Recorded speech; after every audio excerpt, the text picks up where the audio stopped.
এই আহ গেল গালা সাদা সাদা একবারে সাদা একেবারে সাদা বিসমিল্লাহ এই পানি ফেল দিলাম কি গেলা স্বাদ কেমন এই পানি ফেল দিলাম আসলে অস্থির স্বাদ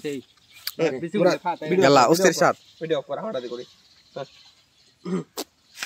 এই বিসি বিসি ফেল দিস না এই বেশি বলে তো না গো রেডি 1 2 3 এই যে গাইস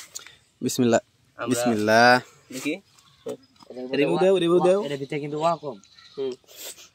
কেমন দেখি আমি একটা নেই সেই স্বাদ এক কথায় অসাম বলে ভাঙো দেই খুব সুন্দর স্বাদ ধরো খাও খাও খাও সিজনাল ফ্রুট জ্যাক ফ্রুট অনুথু এন্টু পুরো খাস ওটা আরাই দে এ আ লাগো এবে কেন পাই ঠুরাইছিল পচা হলো পচা ওই